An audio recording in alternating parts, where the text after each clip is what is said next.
Hello. Today we're going to learn how to make this beautiful caged earring. First, we want to go over the material that we're going to use to make the different parts of the earring. So for the cage part of the earring, we use, actually with this particular earring, I use a 12mm bead, but as you continue to practice and you get comfortable, you're able to use any size bead. If it's smaller, you're going to reduce the amount of wire. If the bead is larger, you're going to cut more wire to accommodate the size of the bead. Okay, so for this particular bead and the cage, we're using 20 gauge wire, and I'm going to cut 7 inches. Okay, and so I've already cut 7 inches of 20 gauge wire. Okay, and for the stem part of it, I'm going to use 18 gauge. For this part, you don't want to use a wire that's very soft, because you don't want, when you're putting, or your customer is putting their earring in their drawer, that the wire is easy to bend. And so you want a stiffer or thicker gauge wire so that you can prevent that from happening. And so I use 18 gauge wire, and we're cutting 1 3/4 inches of 18 gauge wire. Okay. And then after we've made all of our different components, we're going to use our air hook. Okay, they call it fish hook.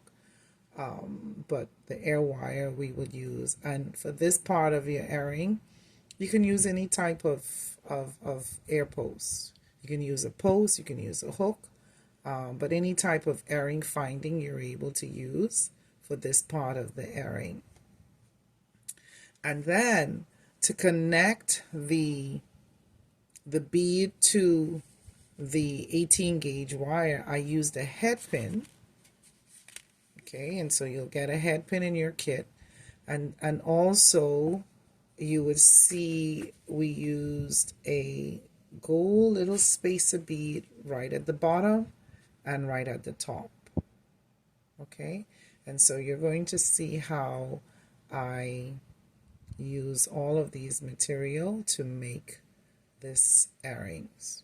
Okay, so the first thing you're going to do, again, like I said, you're going to cut your wire. And this is the 20 gauge 7 inches. Okay, and so now we're going to make our cage for our bead. And what I usually do is I just find the center. I'm not going to bend it to give it a deep crease or a fold. I'm just going to kind of get an idea of where the center of this wire is. And then you're going to use your round nose pliers. Now I like working with this particular round nose because you see it has grooves on this part. So it's like a chain nose and a round nose pliers in one. But I like how it has grooves here so that I can stay consistent with the size of my loops. But if you don't have one of these, you can use the regular round nose pliers. And what you want to do is just use the marker so that you're able to mark on the barrel. So the regular round nose pliers. And usually for my loops, I don't like my loops very big. And so maybe a little ways down on the barrel, you're able to put a Sharpie marker so that you're able to stay consistent with the size loop that you're going to make when you're making this type of earrings. Okay, and so what I'm going to do first is I'm going to just start a little loop. Okay, and I'm just going to bend the wire like that, and then I'm going to use my square nose pliers, If you don't have a square nose, you can use your chain nose. So I'm going to use my square nose to start making my spiral. Okay, and so all I'm going to do is I'm going to put the loop inside the jaw of the pliers. I'm going to put some pressure on my pliers to keep it from moving, and then I'm going to use this finger to bend the wire onto the wire that's in the jaw of the pliers. And as you continue to turn it, you're going to realize that you create a spiral. Now, if you have one of these pliers, right, it's called a nylon jaw pliers. What this does is prevent it from scratching your wire. Okay, and so I'll do the same thing here where I put the spiral part in the jaw of the pliers, and I use this finger and I just bend the wire onto the part that's in the jaw of the pliers. Okay, now if you don't have a pliers like this, what you can do is wrap masking tape around your pliers to prevent it from scratching your wire if you find that you're going to be making a lot of spirals. Okay, so let's finish making our spiral. We're just going to keep folding it onto the existing wire, and then I'm here at the center. Okay, and then I'm going to start the other side. And I'm going to make a small little loop.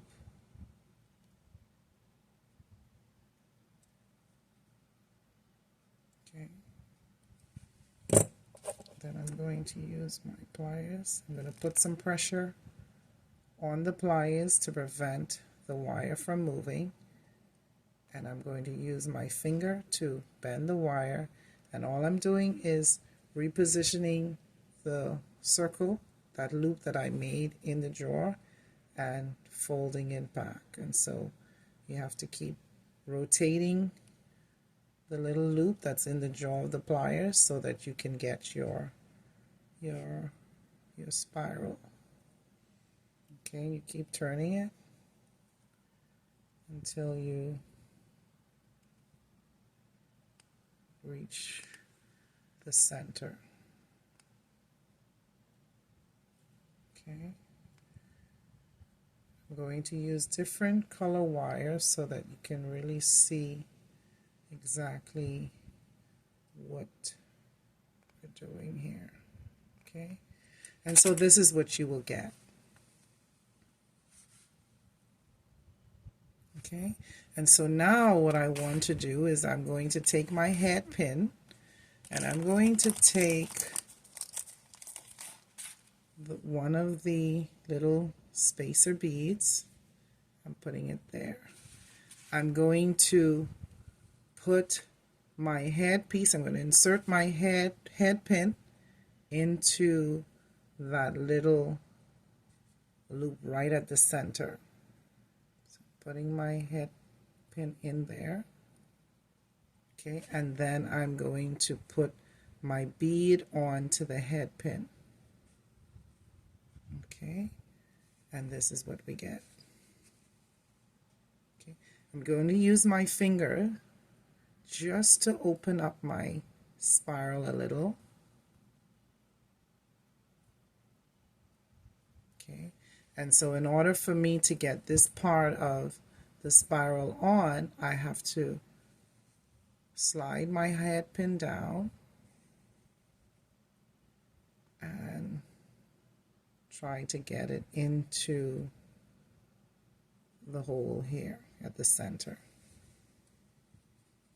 Okay, and so it's like a cap that you're putting on the bead.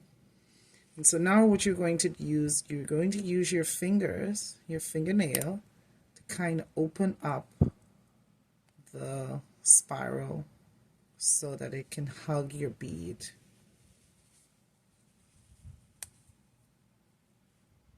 Okay, take your time.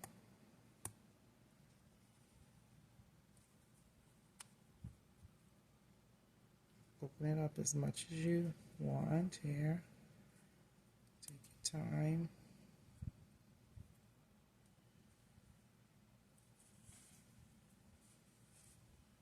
Okay, and you have your cage.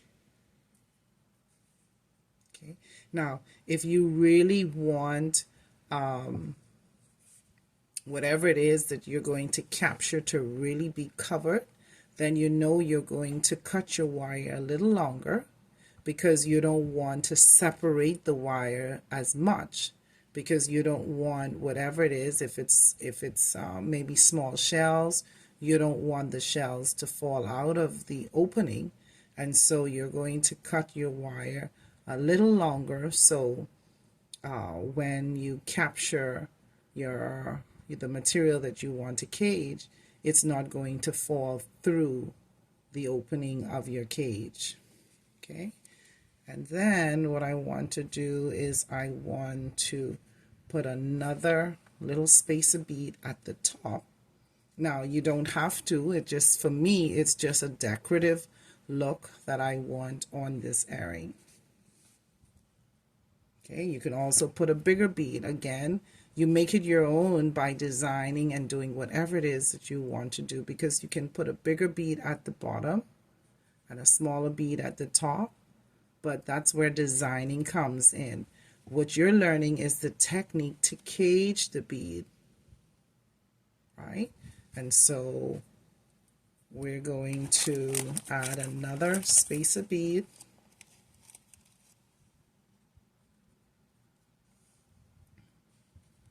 to the top.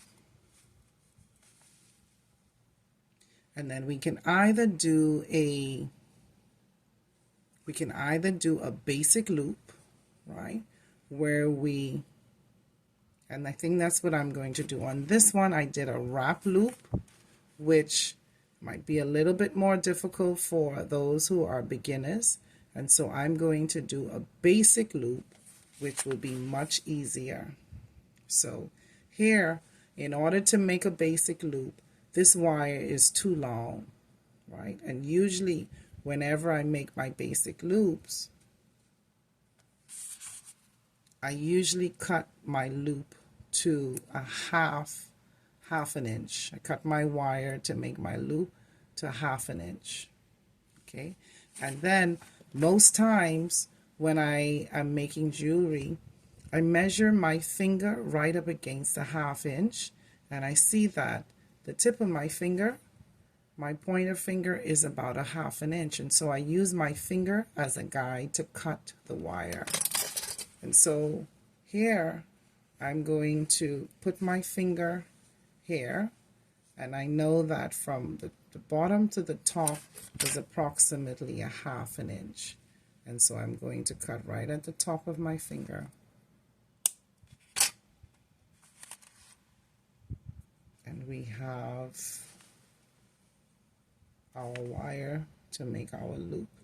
Now, depending on the size of your wire or the length of your wire, we know that if we position it at the top of our barrel, it's not going to give us a full loop that's going to touch the bead.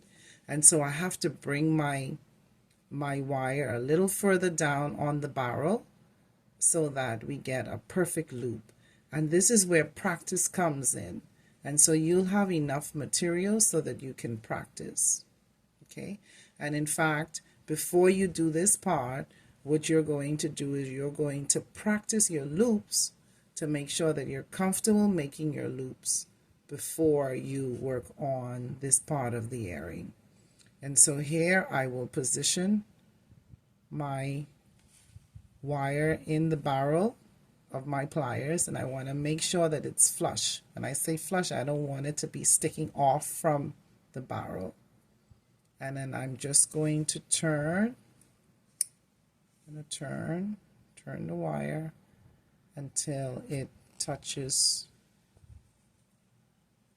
the top of the bead. Okay, and so you have your loop. And then what I'm going to do is I'm just going to take the tip of my my pliers and just stand it up a little.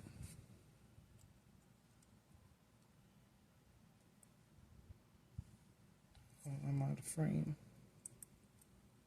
Okay. And so you have your loop. And so this is the first part of the cage earring. Okay. Now you're going to work on the second part. And this is where you're going to practice. Okay. We're going to position our, in fact, let me use the other pliers so you can see. We're going to position our wire in between the jaw of the pliers. We're going to use our pointer finger, and I'm going to rest my pliers right on my finger. Okay, and so my finger is going to give me the support that I need to turn to make my loop. And so you're resting the pliers on your finger, and you're going to turn the pliers towards your thumb. Now, I'm not going to pull the pliers out. All I'm going to do is put loose the handle a little so I can open up the jaw of the pliers, and I'm going to come back into the position that I was in originally, and then I want to just check to see if the wire is touching. If it's not touching, all you're going to do is turn it a little bit until it touches, and it will look like the letter P. Then what you're going to do is take the tip of the pliers and you're going to stand it up so that the loop stands up on top of the straight part of the wire. Okay, so that's your first loop. And so your second loop, you're going to do the same thing. Again, you're remembering you're marking your pliers with your marker so you know exactly where you're going to position your wire. And then you're going to make sure that it's flush with the barrel. You don't want it sticking off like that, because if it sticks off, you're not going to get a perfect circle. You're going to get an oval shape. And so here we're going to make sure that it's flush with the barrel. Again, I'm positioning my pliers on top of my pointer finger, and my palm is facing the ceiling, and I'm going to turn towards my thumb. I'm not going to pull the pliers out. All I'm going to do is open the jaw of the pliers, and I'm going to turn the pliers back in the position that it was originally, and then I'm going to turn it to make sure that it's touching the wire. And there you see it looks like the letter P. I'm going to come into the opening of that circle, and I'm going to stand it up. Once you straighten up the wire, you're going to now harden the wire by taking the nylon jaw pliers, and you're going to hammer it. Now, some of you might not have a pliers, but remember, you're practicing, right? And as you continue to build on your tool collection, you know exactly what you will need to invest in based on the technique that you like working with. And so you might not like, as you continue to work on jewelry, you might not like working with wire, and so there would be no need to buy all of these tools. But for this one, if you don't have the pliers, all you're going to do is take your chain nose or square nose, and this process of squeezing and putting pressure on the wire also hardens it. Okay, and so This will make it a little stiff, but if you have a hammer with a rubber block, this process will be much faster when it comes to hardening your wire. Okay, and so when I look at this part of my loop, it still looks like the letter P, and so I want to just come in here at the base of this circle right here where the stem starts. I just want to put a little kink to stand it up.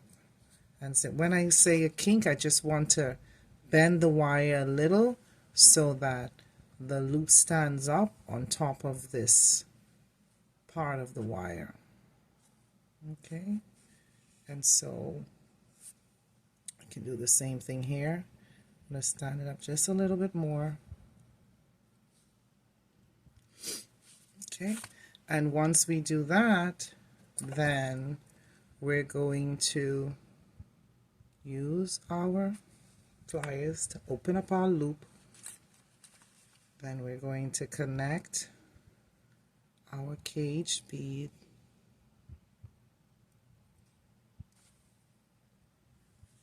and here we have our caged beaded earring. And then what you're going to do is you're going to add the air hook.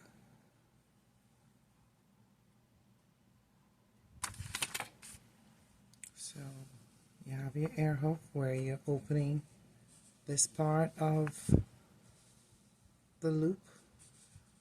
You're going to take your chain nose or square nose and just bend it towards you a little bit. Slip your loop in there and you're going to close it. And this is your caged earring. Okay? Beautiful.